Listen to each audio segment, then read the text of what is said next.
Good morning. Good morning. And welcome to the Unitarian Universalist West Side Congregation in Rio Rancho. And is everybody ready for the big feast after our service? And those of you watching by video at home, I hope you have some tasty treats to eat as well. So we are grateful to the ancient people of the Pueblos, particularly Santa Ana and the surrounding indigenous peoples, for their care of the land that we now use.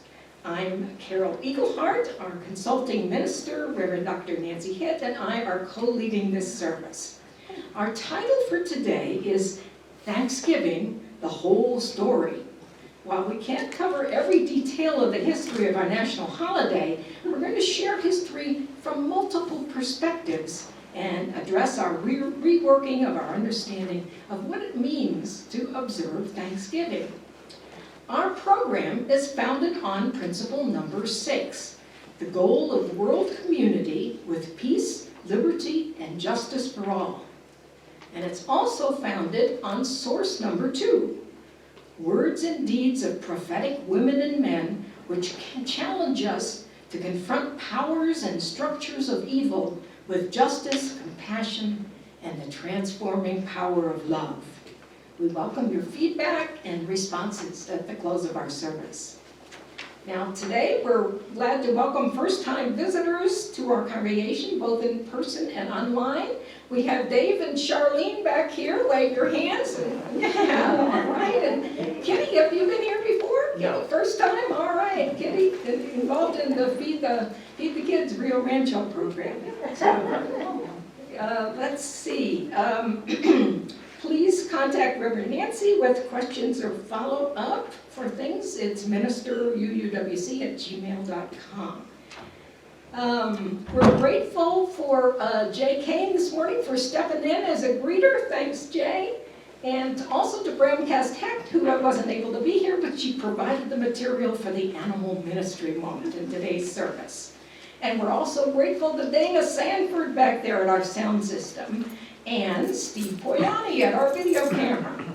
So if you would like to help in any way with future services, let Reverend Nancy know. We're grateful for all offers of help. Now here are the announcements for today. The Community Thanksgiving service in Rio Rancho is Tuesday, November 23rd at 6 p.m. at the First Presbyterian Church on 24th Street. Clergy from a variety of Rio Rancho churches will lead us in a celebration of Thanksgiving. All offering contributions, that includes cash, checks, dry and canned foods, they'll be donated to Storehouse West. So if you bring a check, make it out to Storehouse West. Those attending are asked to mask for the service. There will be no food, drink, social hour following that service per the guidelines of the Presbyterian Church. Our town hall meeting is today. Following the service, we'll gather in the social hall to share turkey and potluck dishes before the meeting. Everybody's welcome to join us, including our visitors. So good, make them welcome. So let's join together in lighting our chalice. Stand as you're able and read in unison.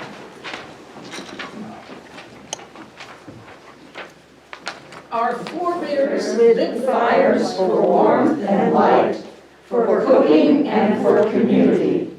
May our flaming chalice feed our spirits, warm our hearts, and inspire our minds to seek the whole truth always.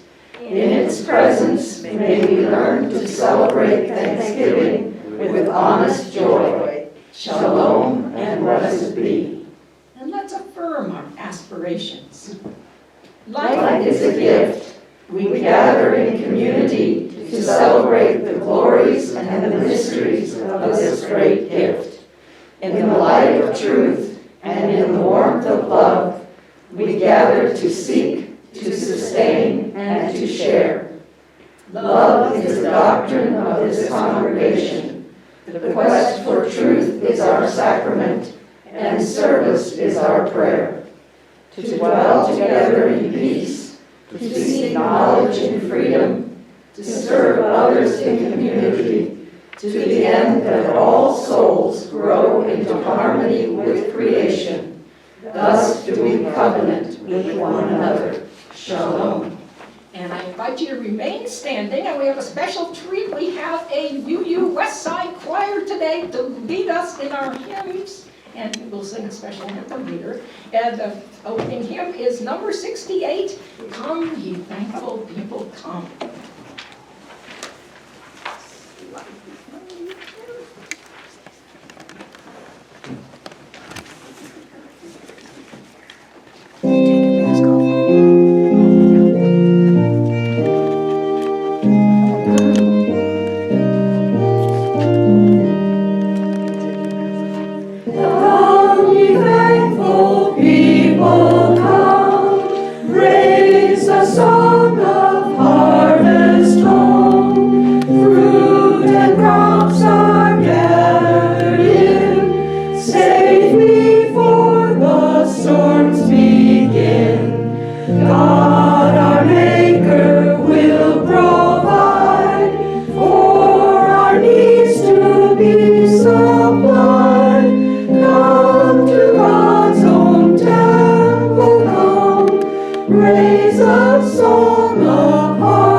I invite you now to join me in a moment for centering.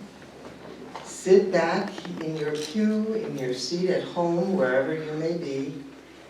Relax, yet sitting upright, breathing deeply. Uncross your ankles, your knees, your wrists. Let your mind go blank. Close your eyes if you are comfortable doing so. If you prefer, choose a focal point for your gaze. Sink into the rhythm of your breath. Breathing in and out, and in. Breathing out tension and distraction. Breathing in energy. Simply breathe deeply and fully. And into your mind's eye, let the things you cherish most in your life appear. As each one does, offer your thanks for the presence of that relationship or experience or object that means so much to you. Let each image appear. Offer thanks for it and release it. Look as far back in your life or as far into the future as you feel called to.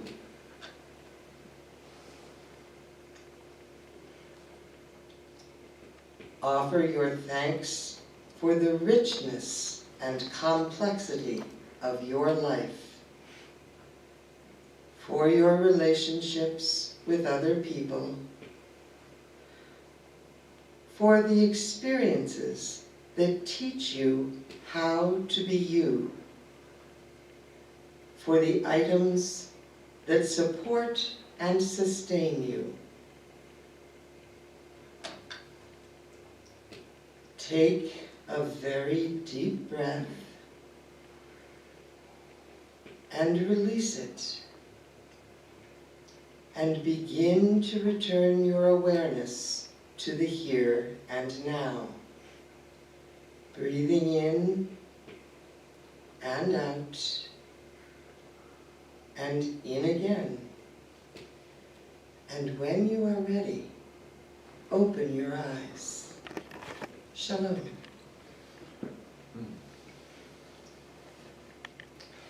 It is especially important at our Thanksgiving service to share our joys and concerns. If you would also like to name someone or something that you are especially thankful for today, we invite you to do that too. Since our time is limited, please do not feel obligated to offer an explanation. Just identify your blessings in a short phrase. We will light a candle for each one. If you are watching this online, we suggest you name your contribution aloud as we light our last candle here. We will begin with a memory candle for Transgender Remembrance Day, which was this past Friday. Donna will light a special candle for that.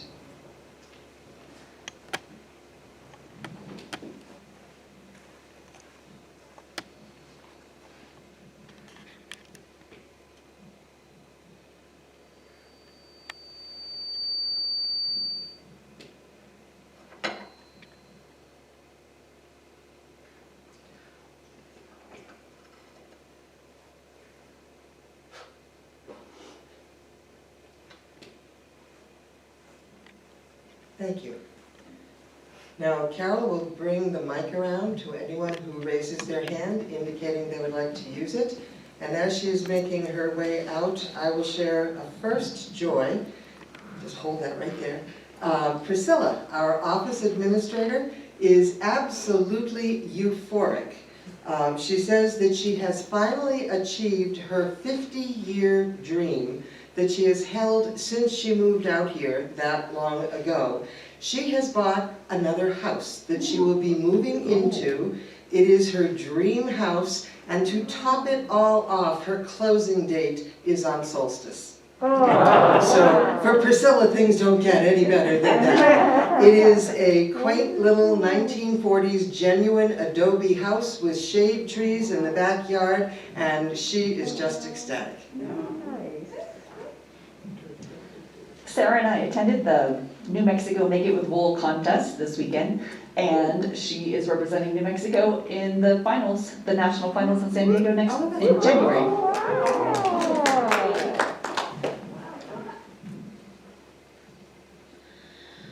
So this past Friday, we held our monthly drum circle, which we've been struggling for years to get this going. I was absolutely thrilled at how many people showed up.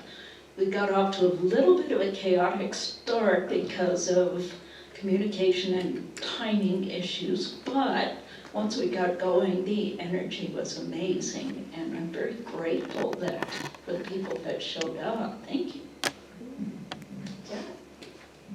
I'm thankful for my family and community, especially this one. In terms of my family, little Gigi, my son's older daughter, turned 5 yesterday, and we all got together outside in his big backyard to celebrate together. And I just want to thank you all that put this beautiful service together. It really makes Thanksgiving feel worshipful in a really good way. Thank you. Jamie. I have a concern about a cell phone that I would like to sell. If anyone's interested, please see me at the feast. It will be a joy if it sells.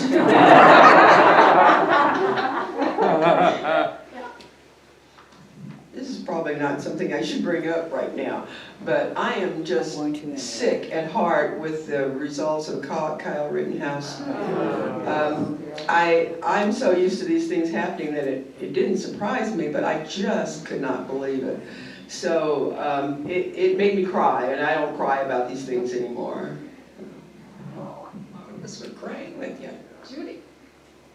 Well, I agree that the Rittenhouse decision verdict was terrible, something to cry about. But Monday, I thought that President Biden gave us some hope, and I don't remember the details, but on Monday, he promised to correct some of the terrible things that were being done to indigenous people in our country.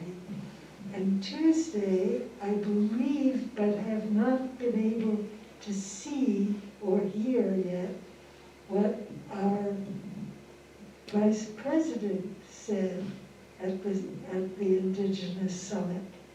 And also the fact that the summit was held at the White House was a great, well, a little step forward. And may we have many more such steps. Thank you, Judy. Anybody else? Yes, Teresa.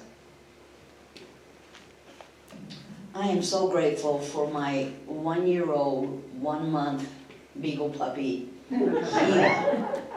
I really am. She continues to save my life. Yeah, Kathy. I am very, oops, can you hear me? Okay. I am very thankful for my son, his wife, and my 2 wonderful grandsons.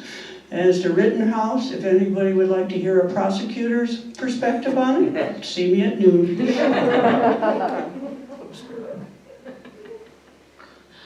Well, at Thanksgiving, I feel very thankful for my 96-year-old, I think she may be 97 at this point, year-old aunt, who I spent many a Thanksgiving cooking, making bread, cooking turkey, making pumpkin pies, and it's just, I'm so grateful she's still with us and that I had that opportunity.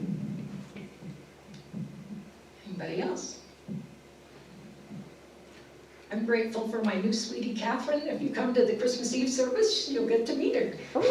She's coming for the holidays. We'll light one more candle for the joys and concerns that we hold silently in our hearts. Could you read the words for the red candle?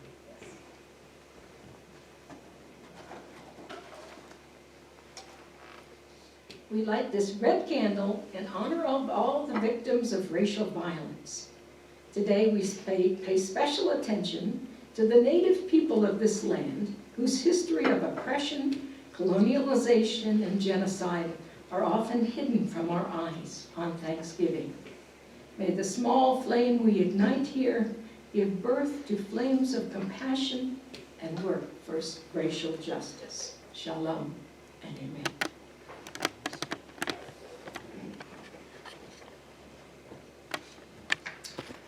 Now, our animal ministry moment today is clearly not going to be delivered by Bram. However, she plans ahead, and she actually gave me a written document last week with the information for all of us to share today. She has had her COVID booster and always has a profound reaction to vaccinations of any sort. So she planned ahead so that we could still pay attention to the animals. This is titled A Grateful Retiree, and it goes like this. After the death of his beloved cat, Oscar II, Dave Smith met a new loving feline with help from his New York retirement community. He decided, to adopt the cat and name him Oscar III. Earlier in his life, Smith adopted an orange tabby named Oscar.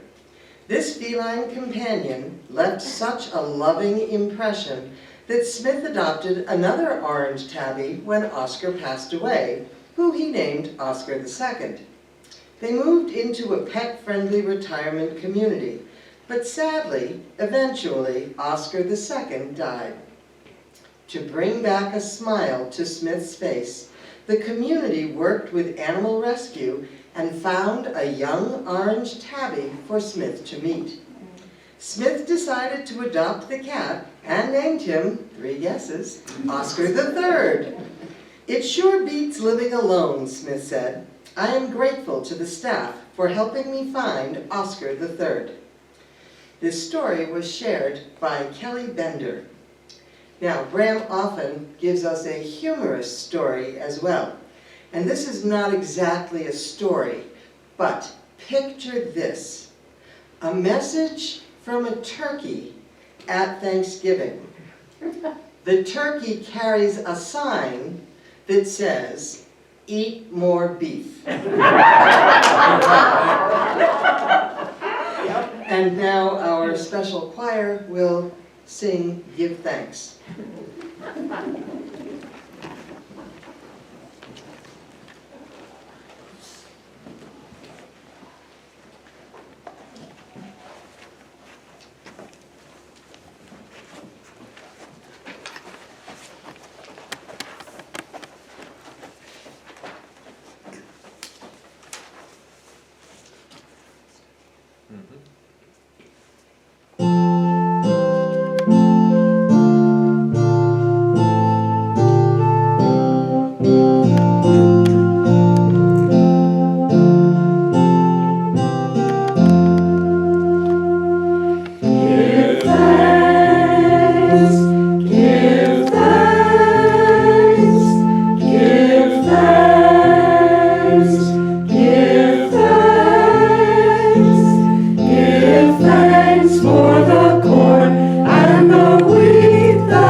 We always approach our offering with gratitude for all of the gifts of love and commitment that we receive, no matter what form they take, time, talent, or funding.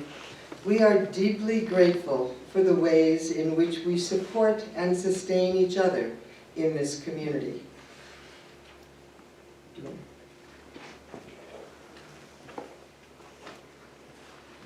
So will you join us, please, in From You I Receive? Oh. Sorry. From you I receive, to you I give, together we share, and from this we live.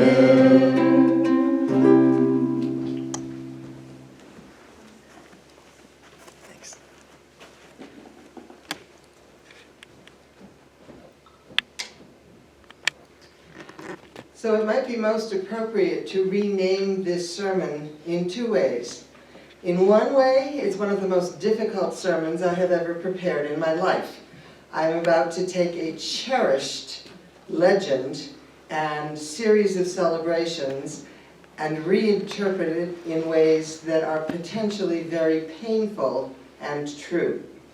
I promise to bail us out of that in a way that is consistent with the expanded truth from Native Americans by the time we are done here. So the second way in which I would rename it is to call it perhaps the tip of the iceberg rather than the whole story. But compared to the story that I was taught and that I'm going to guess most of us were taught in our various grade schools growing up, this is a whole lot more truth than we had access to then. So, I'm going to also urge you all to go online and read for yourself about Native American history. There's almost no way to miss it. No matter what search term you put in there, you will get new information that really seriously was not previously available to us on any kind of easy basis.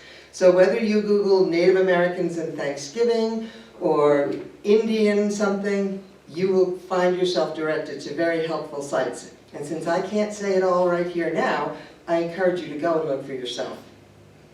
I guarantee that much of it will be new to you if you are not an indigenous person yourself or have not already devoted extensive time and study to these issues.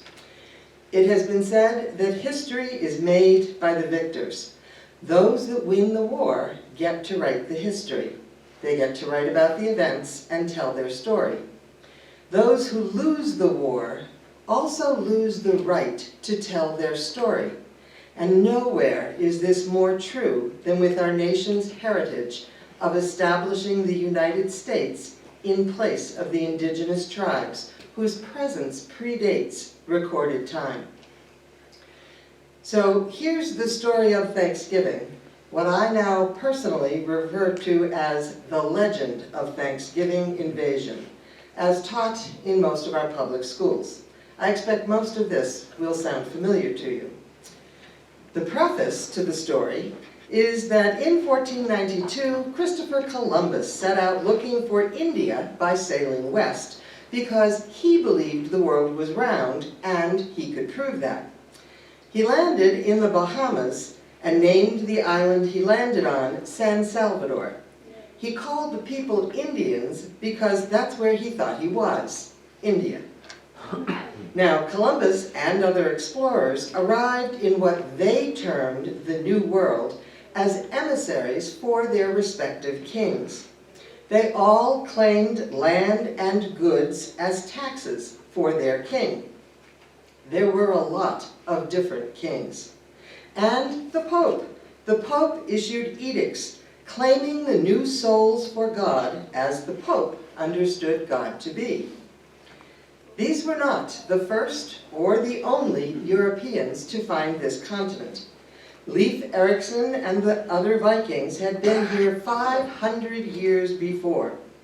Fishermen had landed up and down the coast of what is now Canada and the United States, bringing previously unknown diseases to the native people.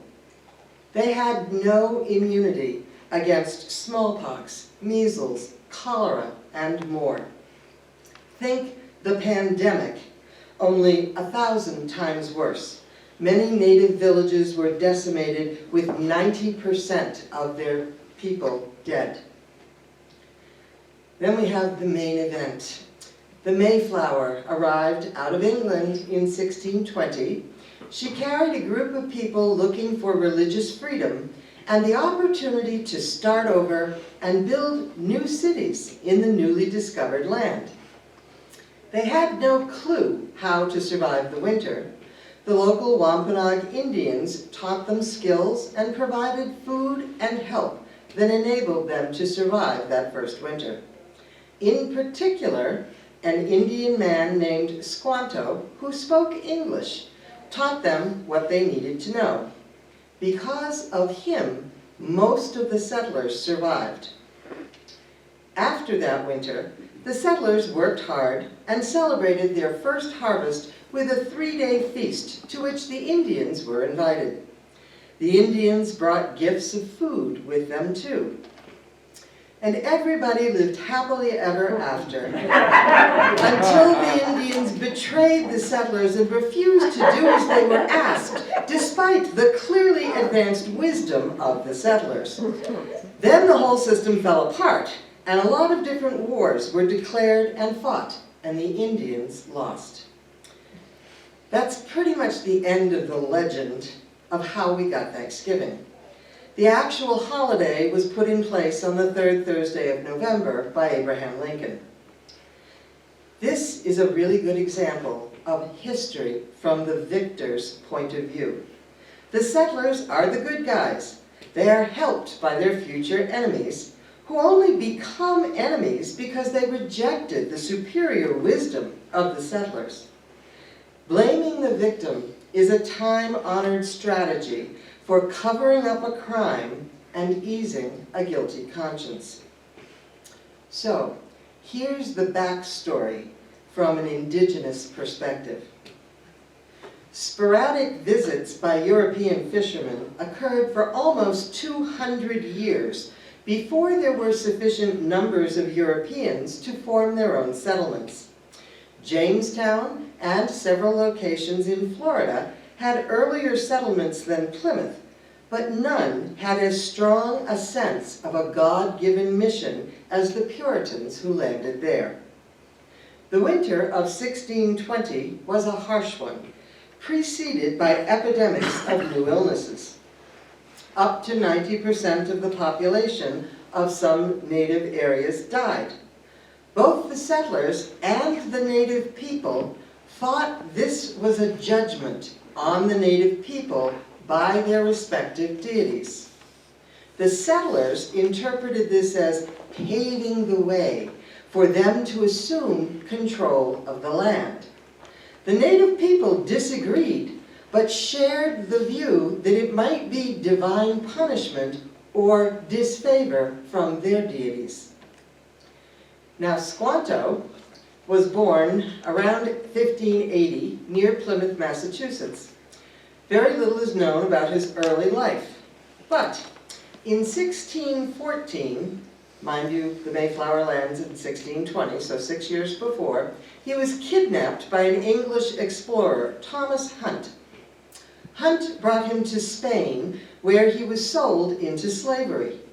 Squanto escaped. Actually, he escaped by way of going to England, because in Spain, slavery was legal. In England, it was not. And some of the alliances between indigenous people and Great Britain in those early wars were built on the fact that England had outlawed slavery. I'll come back to that in a bit.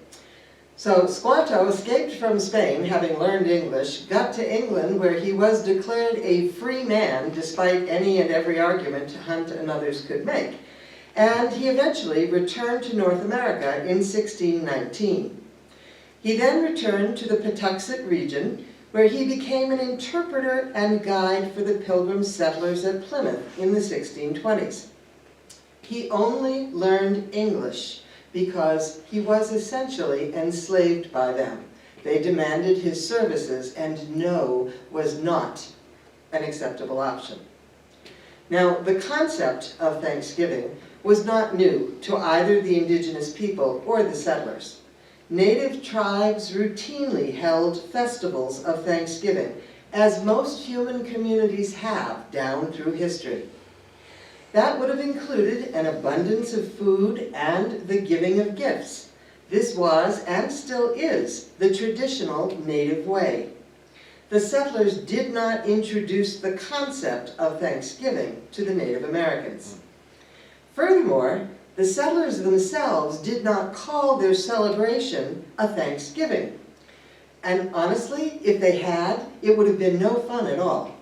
Because for the settlers, a service or occasion of Thanksgiving was a deeply religious event, marked not by feasting, but by fasting and days of prayer. So, we can all be really glad that they decided instead they were going to hold a rejoicing, because they really were extraordinarily grateful and happy to have been able to plant and harvest crops that would see them through the next winter, because that first one had been horrendous. So instead of Thanksgiving, the settlers called it a rejoicing, which meant that they then could invite guests and basically have a big party, because life was good at that moment. And the Native Americans did come. For them, this was a customary harvest festival. They came bearing gifts from the harvest: corn, beans, squash, all kinds of good things. And so that image we have of the two groups gathering in joy for the harvest is legitimate. But you might want to set that aside, because it's almost the only thing that is. However, you see, when times got tough for the settlers, they robbed the Wampanoag graves in order to survive. On more than one occasion, they massacred villages and pillaged them. Yes, it was so that they could survive, but that's an ethic and a logic that kind of defies any kind of human compassion. As early as 1636, Native people were being enslaved and sold to Caribbean plantations. During the King Philip's War in 1675 to 1676, New England colonies routinely shipped Native Americans as slaves to Barbados, Bermuda, Jamaica, the Azores, Spain, and Tangier in North Africa. It was easier to ship people out as slaves than to negotiate treaties. Enslaving meant clearing the land for the settlers' use. Now, I could go on and on, listing heinous atrocity after heinous atrocity, because our history of relations with the indigenous people of this land is an atrocity. Yes, there were moments that are easily romanticized, like Squanto teaching the Pilgrims how to survive, like Pocahontas saving the life of John Smith. The rose-colored lenses of the legend hide the facts of the story that don't make the settlers look very good. Because mostly, it's all about greed. People wanting freedom from a king and taxes. So they promptly imposed those hated constrictions on the people that they encountered in the New World, which was only new to the settlers. The indigenous people have been here for centuries that predate written records. But as soon as they discovered that the New World was populated, the settlers repeated the very system that they had tried to escape. Only this time, they put themselves in positions of power and oppressed and executed those who got in their way. So, as we approach our national holiday of Thanksgiving, what are we going to do with this? We have several choices. First, we could ignore it and reinforce the idea that the winners write the story. Celebrate Thanksgiving as the nation always has. Second, we could stop celebrating Thanksgiving at all and institute a day of mourning. Thirdly, we could rework our understanding of history to include the truth of the victims and the joy in the spirit of that first Thanksgiving. Make it a real rejoicing in the earth and creation and family and community. So the first option, that's just not an option at all for anyone with a conscience. It flies in the face of our 7 principles. To adopt it would be to advocate hypocrisy. This is not an acceptable response. Pretending nothing evil ever happened and carrying on a charade is absolutely unacceptable. The second option has indeed been taken by some indigenous communities. They observe the day, the national holiday of Thanksgiving Day, as a day of mourning for the loss of their people, their land, and their way of life. In Plymouth, Massachusetts, where the Mayflower landed, there is a monument on Coles Hill. Coles Hill overlooks the harbor, and it is the site of the first cemetery for the settlers. The monument reads this way. It has a heading that says, National Day of Mourning. And the text says this: since 1970, Native Americans have gathered at noon on Coles Hill in Plymouth to commemorate a National Day of Mourning on the U.S. Thanksgiving holiday. Many Native Americans do not celebrate the arrival of the Pilgrims and other European settlers. To them, Thanksgiving Day is a reminder of the genocide of millions of their people, the theft of their lands, and the relentless assault on their culture. Participants in National Day of Mourning honor Native ancestors and the struggles of Native peoples to survive today. It is a day of remembrance and spiritual connection, as well as a protest of the racism and oppression which Native Americans continue to experience. That was erected by the town of Plymouth on behalf of the United American Indians of New England. It is a national monument. Other indigenous people keep the holiday of Thanksgiving because it honors the ancient ways of their people. There were 4 festivals of Thanksgiving in each year for many tribes. Giving thanks for the harvest predates the settlers' corruption and betrayal. Continuing to celebrate Thanksgiving stands in opposition to allowing racism to co-opt it. Thanksgiving was a Native holiday first. It is part of their way of life. Which leaves us with the last option. Rework our understanding of history by incorporating the whole truth, particularly the victim's truth. It means learning unpleasant things, horrific things, that were done to subjugate the Native people.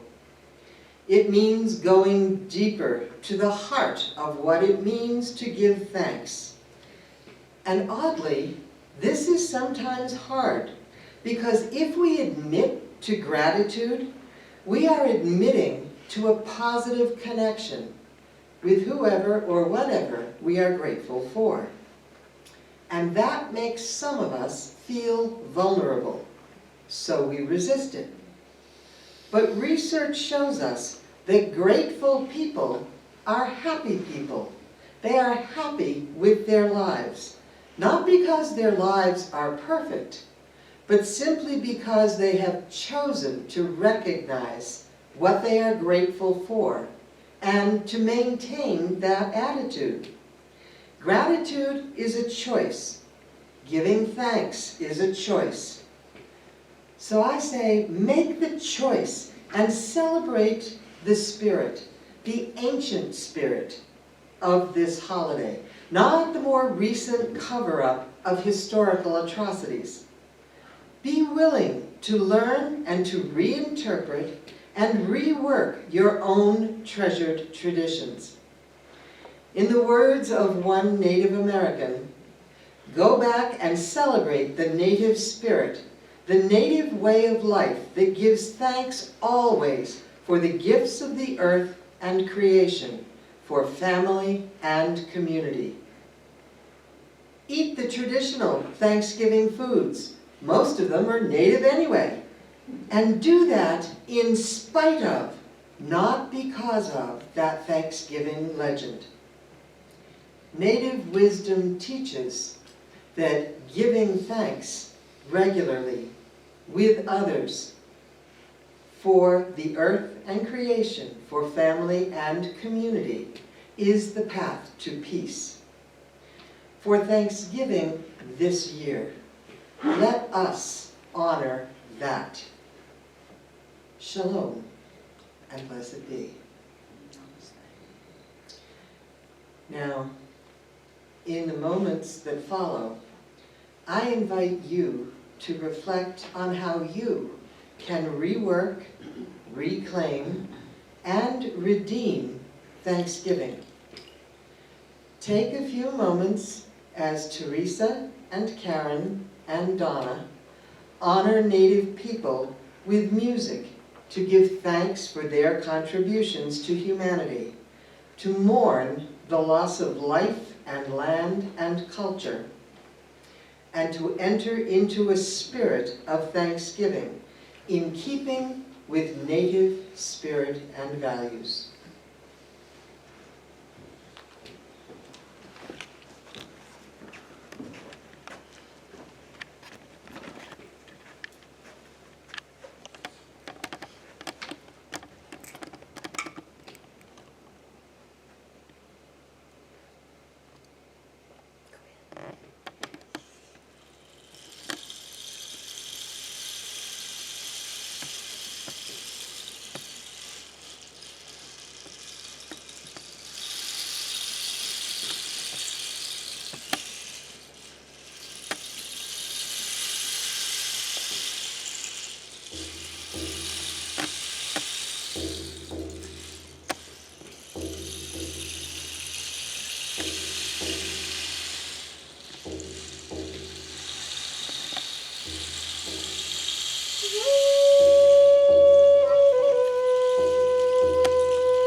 We invite you, all of you, including first-time visitors and guests, to gather in the social hall following our service for our own version of a potluck Thanksgiving meal, which, by the way, was known as a potlatch by the Indians. All of the Native Americans, Native Indians, whichever terminology we're comfortable with in the moment. But it's their custom. Since it's a special occasion today, I'm going to invite us to pause for a moment right here and now so we can say grace before we eat. This would very much have been in keeping with the traditions of both the settlers and the Native Americans. As we share in the gifts and contributions of our community, may we rejoice. May we be ever more keenly aware of the heritage of this holiday. May we eat wisely and well and with great joy. L'chaim. And the people said, L'chaim. We're going to mix our cultures in good UU fashion, because I don't know the Indian words, any of them in any language, for to life, because that's what this is about, reworking and redeeming so that this holiday can indeed be one that is dedicated to life and not oppression and death. And on that note, all puns intended, our choir is going to come down front and lead us in singing hymn 67, We Sing Now Together. Would you all please rise as you are able?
Now if you would join me in the words for extinguishing our chalice,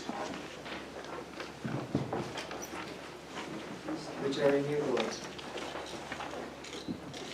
Our hearts still burn with the desire to know truth and to celebrate with solidarity and joy, even as our chalice is extinguished from our sight.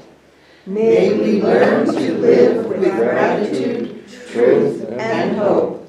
Shalom, Slava. May we always find the courage to seek the truth, to extend ourselves in compassion, and to build a just and equitable world. Slava. And now if you would face each other across the center aisle, we will sing Go Now in Peace before adjourning for our Thanksgiving feast.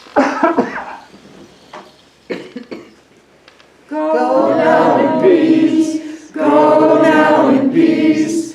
May the spirit of love surround you everywhere, everywhere you